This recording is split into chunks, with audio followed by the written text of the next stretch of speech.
Hello. Hi, my name is Samantha High School, and I am creating a video for you guys to tell you a bit about the beautiful land that is Australia. So, I'm currently living here. I am a teacher, and I would like to give you all some new knowledge about this beautiful continent and all that it has to offer. So, let's begin. Okay, so Australia, it's situated south of Asia. It's between the Pacific and the Indian Oceans. It's a continent, a country, and an island all at the same time. It is an island, but it also has many tiny little islands that are in various places around it. It's located in the southern hemisphere, which means as you all are entering your winter months, we are entering our summer months.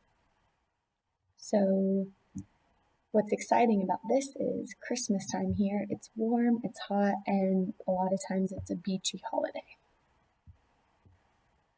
Here's a map of Australia, which is almost the size of the United States, but it has way less of a population in comparison to the United States. We have 50 states. Australia only has 6 states and 2 territories. I've put arrows to show and point exactly where those territories are. There's the Northern Territory and the Australian Capital Territory. The capital of Australia is Canberra, which is that little tiny red and white star that we see.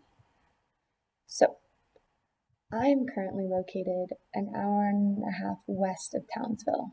I should have drawn a little star, but basically, if you go up into Queensland, you can see there's Townsville, and I'm an hour and a half inland.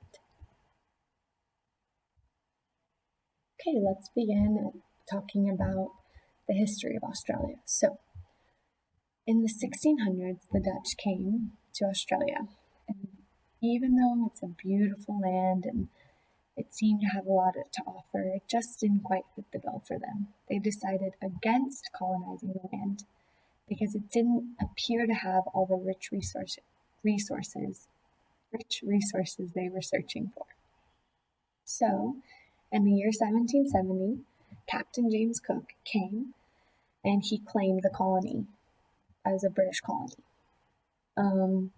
He was sent to explore this land because it was rumored to be full of riches below the equator, and what he found was quite different. He actually landed, I believe, what is now modern-day Sydney or New South Wales. So if we go back to our map, I can show you. There's Sydney. Let me just draw for a second. Hold on. So here's Sydney, and he landed in New South Wales. Okay, gonna erase that so it doesn't show up on all the other slides. Okay, let's continue.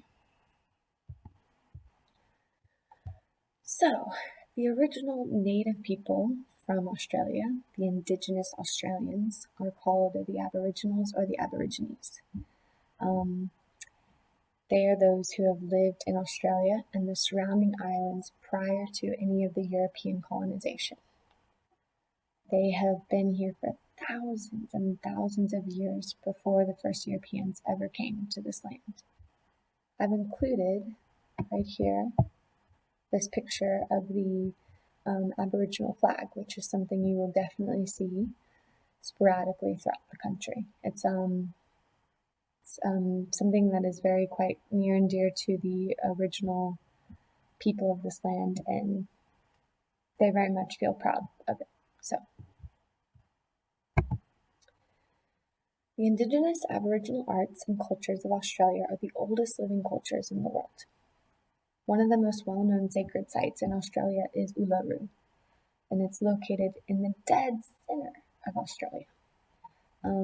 It's a sacred natural formation at the heart of the country, and it rises 1,100 feet tall. It's actually the largest rock in the world. It's sacred, which means many people who go there, they don't really recognize or appreciate that it's something that you should not tamper with. And some people have been known to try and climb or hike it, but there's actually signs at the base, apparently I haven't been there yet, that request that tourists stay off the rock because it is so sacred to the Aboriginals. So if you ever get the chance to come to Australia, it's one of those look but don't touch kind of scenarios. The Australian people are famous for inventing, well, the Indigenous population is famous for inventing the didgeridoo. It's one of the world's oldest musical instruments, and it's made from limbs and tree trunks that were hollowed out by termites. In the Aboriginal tradition, it's used for dancing, sacred ceremonies, funerals, initiations, and even healings. There's been even recent studies that have found that it is really good for the lungs, and a university in Queensland did a study that showed that by practicing the didgeridoo, it can be really good for those patients who struggle with asthma. That's pretty crazy and interesting. Also, by conducting my research, I found that females or women are not allowed to touch the sacred instrument. It can lead to issues for them later. Apparently, it's only for men to touch. So that's interesting. And finally, let's talk about the Great Barrier Reef. It's the largest reef in the world. It's larger than the entire country of Italy put together. When I actually went on my Great Barrier Reef tour, they also said that it's larger than all the islands that make up Japan. That's about the size of the Barrier Reef. Astronauts can see the Great Barrier Reef from the moon. It's about the size of 70 million football fields. I can't even comprehend. That sounds massive to me. Obviously, they push and urge us to recycle because it's a great way to keep plastic out of these beautiful natural landscapes. It is a landscape, even though it's in water.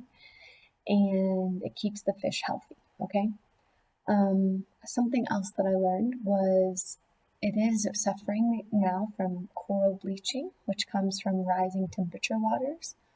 But when cooler rains come, which they're hoping for a very rainy season this year, it helps cool the water down and provides coral the relief that it needs so that it can regenerate and grow and not die off.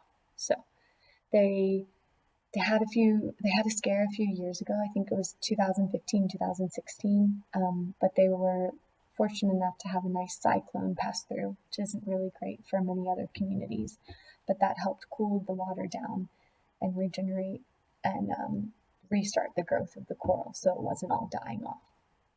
Recently, it's just been recorded that there's been a piece of coral, one structure of coral that's the size of the Empire State Building, which is massive. This is something that they haven't found something this large, and I think it was 120 years is what I read. And this is really huge and wonderful news for those who are hoping and anticipating that the reef will continue to grow. It's very important actually for our oxygen levels in the world because the reef has a symbiotic relationship with the algae that grows on it, and the algae that grows on it, which the coral then eats, that algae produces oxygen that we breathe in every day. So keeping this beautiful reef alive is very important for our future generations. One amazing thing about this reef is there's over 1,500 kinds of fish that live in the Great Barrier Reef. When I went, I was able to snorkel and I got to see Nemo, I got to see the anemone, I saw some beautiful parrotfish, a starfish, massive clams, and a stingray. I thought that was all pretty neat. It's kind of breathtaking when you go. It's like, what? This is the reef? I'm here? Wow. Okay, so finally, let's talk about some really fun Australian animals. So, it's home to a diverse range of animals. 4 out of 5 animals that live in Australia can be found here or in Australia. There's over 400 mammal species and about 140 species of marsupials. Remember, a marsupial is an animal that carries the young in her pouch. So the most famous marsupial you can probably think of is a kangaroo. We only have one marsupial in the United States, and that is actually a a possum. So, yeah. But they have over 140 different types here. That's kind of crazy. And by one, I mean in the United States. The only one that's native to the United States is the possum. Okay, so I'd like to talk about our beautiful pictures I have here of some different animals. First, let me move my camera so I can make sure that you all can see all of them. So, here we go. So, starting to the picture in our top left corner, we have a lorikeet, a rainbow lorikeet. And these beautiful birds are all over Queensland, which is where I am currently. I see them every day. They are native to here. What else can I tell you? They're pretty neat creatures. They'll come back every day if you go out and feed them seeds or bread or something that they really find tasty. They will come back every day at the same time, and eventually they'll get to the point where they'll eat out of your hand, which is kind of neat. Our next animal that we have is the koala bear. So, the koala is another marsupial. They're very important creatures. They love eucalyptus leaves, and they can eat up to 2.2 pounds of eucalyptus leaves a day, and they sleep for about 20 hours every day. The largest carnivore, or carnivorous mammal, found in Australia is the dingo, which is this dog. And it's normally a loner animal. They can be kind of aggressive, so you don't want to really have too much to do with them if you run into them. But yeah, they're only found in Australia, so it's not like a wolf, not like a hyena, it's just a wild dog. So, the next animal I have here is the kangaroo. And a fun fact, there are over 40 different types of kangaroos in this country, which is a lot. Can you believe that? Hold on one second as I move on to the next page. Okay, so here we have the platypus. And the platypus is a pretty docile creature. They swim, they like the water, but apparently if they feel threatened or cornered, they're able to release a venom from their spikes in their tail that is strong enough that it can kill a small dog. So they're not going to hurt you, but I wouldn't try to cage one in. This porcupine looking character is called echidna, yes, and they are just little creatures that roam around. They have those spikes, and if they feel threatened, they crawl up in a ball like a porcupine. This creature that looks kind of crazy and rat-faced is a Tasmanian devil, and they are found only on the island of Tasmania, so here's Australia, Tasmania's down here, and they're actually an endangered species at the moment, so yeah, if you see them, be nice to them. And this bird got its strong looking beak and, pretty looking bird, that's a kookaburra. So I'm sure as a young child you probably listened to that famous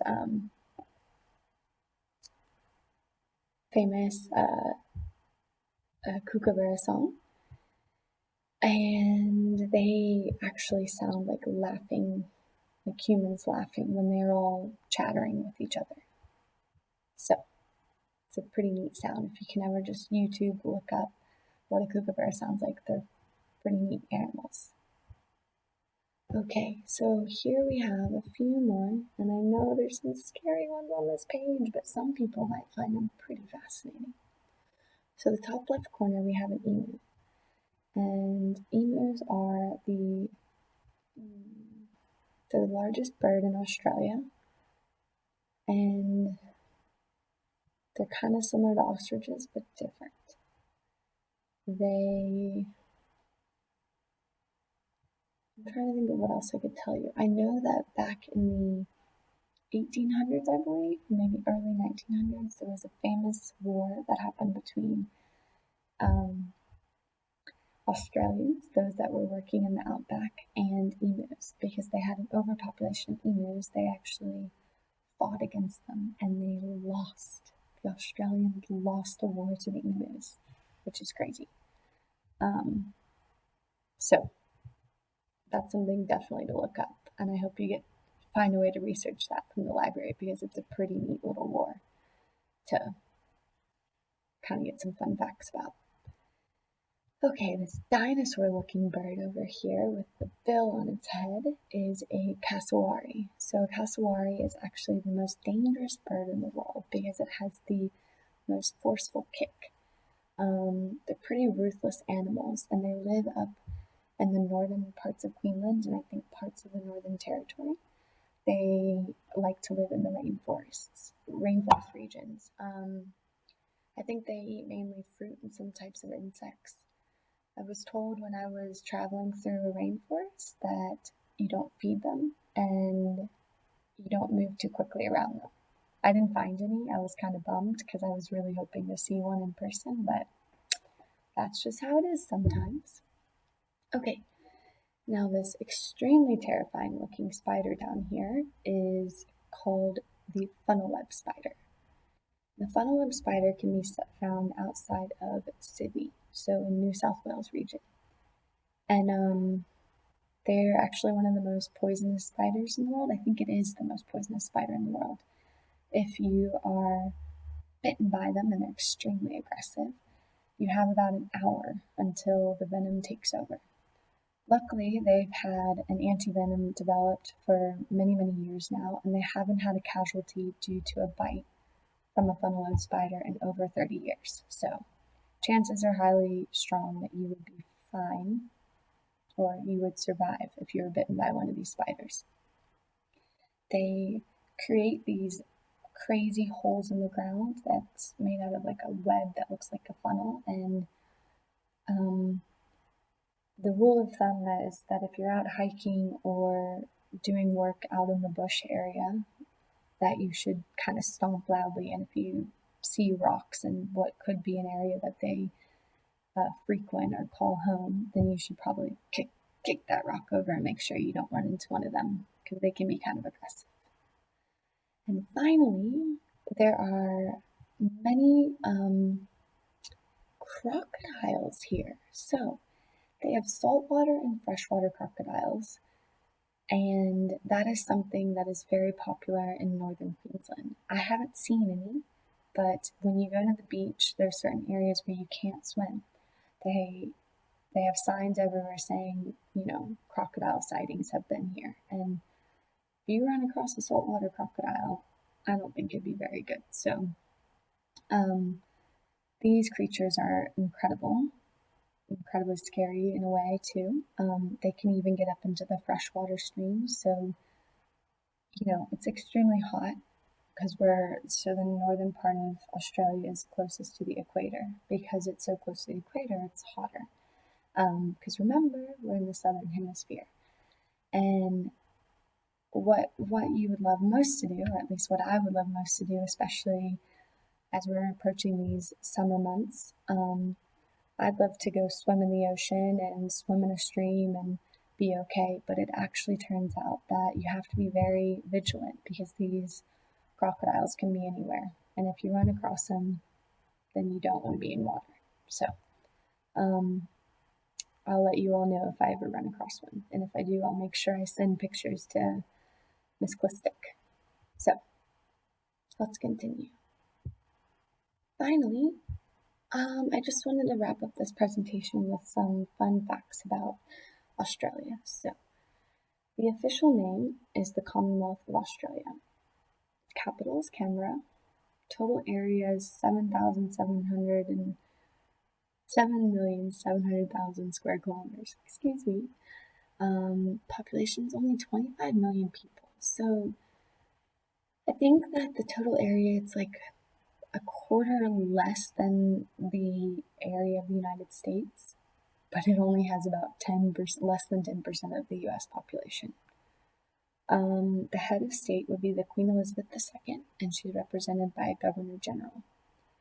The type of government here is a constitutional monarchy. The ports are Sydney, Melbourne, and Brisbane. The highest point in all of Australia is Mount Kosciuszko, which is 7,310 feet tall. It's only 100,000 odd feet shorter than Mount Everest. The natural resources that have been found here are coal, zinc, nickel, gold, and wool. The national holiday is Australia Day, January 16th. So that's when it was declared, I guess, a country or a colony officially under British rule. The money here is the Australian dollar. It actually looks like Monopoly money. I wish I had some to show you because it's pretty interesting to look at. The national symbols are the kangaroo and the emu.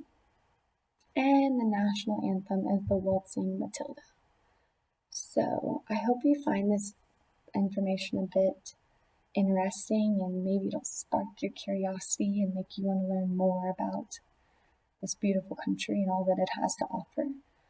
Some parting things I want to leave you with before I sign off is that when you do your activity to help create some beautiful replications of Indigenous art, just realize that it's very famous here. They do dot painting, okay? So I'll go back to some pictures, have its background.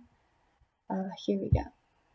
So this is some very famous typical art that can be found here, and it's all over. And I can't wait till I can eventually get to a gallery and see it in person because it's very beautiful. But yes, this is what the Indigenous culture is known for here, plus many other things, but one of them being their dot painting. Okay, so as you do these activities in your own time, it might even be beneficial to look up some videos and to see how they make this and what steps they do to create this beautiful art. Thanks for taking this time to watch this video. I hope I've helped to answer some questions or spark some curiosity about Australia. And if you ever get the chance to come visit this beautiful country or do some more learning about it, I hope you take the time to do so because it's an absolutely wonderful place. Okay, thanks so much, and I will catch you all later. Have a wonderful week. Bye.